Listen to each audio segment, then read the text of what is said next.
this is where Brock fell, right here.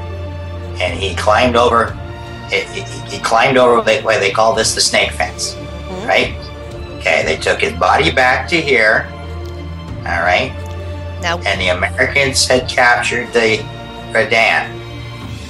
And they turned the gun around. Now the American intelligence reports say they couldn't get, because of the way it was positioned, they could only get the front half of this building. But the intelligence report says that they seen members of the Lincoln Militia and Brock's own 49th and members of the 41st here that blew the heck out of the front half of this building right here, which had the body, which we believe had the body of Brock in it. Brock was in the back half, wrapped up in a rug. Okay, the men escaped out here over to St. David's Road. They couldn't take him to the hospital because the hospital was in the hands of the Americans. Okay, so show the hospital and McKeon's blockhouse. So there's the hospital. They couldn't take him to the hospital because that's in American hands, because the McEwen blockhouse had already fallen to the Americans. So the Americans were in control of the heights over this side. Okay, now so show the Redan. Where? So the Redan, I believe, is this building marked right here. Okay, so from here, this is an 18-pound cannon. It blew the front off of this building here. His body was in the back. They had to abandon his body. They couldn't take it with them. They were on the run. They went all the way down here, which is the St. David's Road, which is what the American intelligence report says. They seen them exit to the St. David's Road, and they retreated to here. Okay? Now this goes all the way back to St. David's. If we follow this road, we'll see that it comes all the way back 2 miles distance. And this is also the spot in Fort George afterwards where they set up command after the Americans take it. So here we go. This is the village of St. David's. Okay, so now that's about 9:30, 10 o'clock in the morning. They have to vamoose out of there. Now, why is St. David's important to our family besides the boys? St. David's is important to our family because at the time, Isaac Haney, being here we go again. I keep getting the wrong name. Was a part of the government. Okay, he was a member of the government, and the government at the time was meeting here in St. David's. And in 1813, afterwards, after Fort George falls, the government headquarters moves to St. David's. So this town's very important to this crossroad. The other important thing is that's where the body exits to, the back road where they take the body of General Isaac Brock. Probably this house here, or one of the houses, is Sarah Cottingham, who eventually marries Isaac Haney. That's where they wash the body of the clothing and the body of General Isaac Brock before they take him down this back road to Fort George, to Government House in Niagara, which is now present-day Niagara-on-the-Lake, for his first of many burials.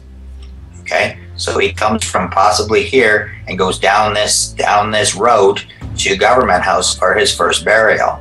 But that doesn't happen, according to the Gene Murdy story, until about 4:30, which is consistent with what we know of the Battle of Queenston Heights, because we know that the 2nd Lincoln, and we go back down here, the 2nd Lincoln, this is the goat path that they cut through here, the 2nd Lincoln, and come down this road to retake the heights. They use this little trail here, okay? And they come back down here once they've secured this around 4 o'clock to this house, and they retrieve the body and they take it back all the way through here to Sarah Cunningham's house, which is one of these houses that are very close to St. David's. They could have even been ordered to go back. Well, they were ordered. There was no official document to save the body at all costs, but it's assumed. But there is a general order from Sheriff that does exist, and it's talked about, and it was in that one book that I had, where they are ordered via this back road. The courier went this back road to have Norton take the center, and to have everybody from the 2nd Lincoln, including the Kirby gun, to come in all haste to come and secure Queenston. So, and this is and it is recorded that they are ordered to go down St. David's Road, which they did. And this is St. David's Road. And Ferdinand Brock Tupper, who is a nephew of General Isaac Brock and his collected works, all say that they used this road to recover the body of General Isaac Brock and to retake the heights. Now there's a competing version of the story. The Isaac Swayze story picks up way over here, close to the Durham house. And there's a gentleman that's mentioned, I'm going to try and find his name, but he is headed back to Fort George, and he is at the Durham hospital, and when he's there, he hitches a ride on Isaac Swayze's carriage, and the story is he looks over and realizes there's another passenger, the dead General Brock, in the back seat. Isaac Swayze doesn't confirm, doesn't say yes, that's Brock. In the story, all it says is Swayze has a smile on his face. He doesn't confirm one way or another that they're carrying Isaac Brock. But that doesn't happen until about 4 o'clock in the afternoon, after the 3 o'clock ceasefire, way over here. What's wrong with that is that Isaac Swayze actually comes from Fort George, and his cannons are set up here by order at Durham House.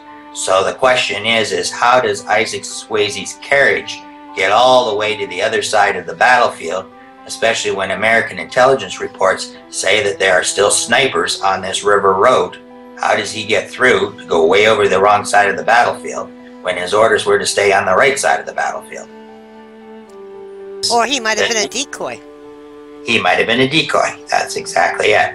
And the other thing is it doesn't line up with the American intelligence reports, because the American intelligence reports and even the eyewitness reports, there's a Thomas Rideout. Thomas Rideout is one of the ones that's an eyewitness to Brock falling on the over the fence just by St. David's Road. So it's an actual an accounted military eyewitness where Brock was.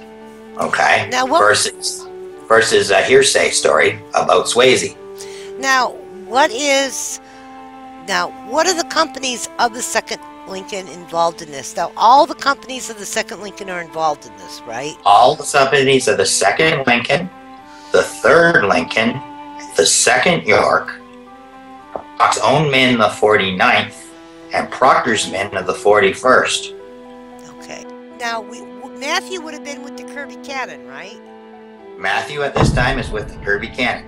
And we have intelligence reports that prove that Kirby Cannon was opposite Lewiston, okay, answering the gun of John Pierce at Lewiston. But we have a report, the report exists, ordering that gun and anybody else from there to abandon that position and at all costs to retake Queenston. And they came via that goat path and down the St. David's Road. And that was the order. Okay, so that Gossenhopper cannon that you had. Yeah. How many pounder was it? It was a 6-pounder? It was a six pounder, 10 men. Okay, so what about the one that was on the Redan? That was how many pounds? Is that a 24 pound? No, that's the 18 pounder. Okay, so and that was on the cannon ball. They still had a cannon with more oomph on the Redan firing at them then. That is correct. And it had the high ground. Right. So they are able to retake it?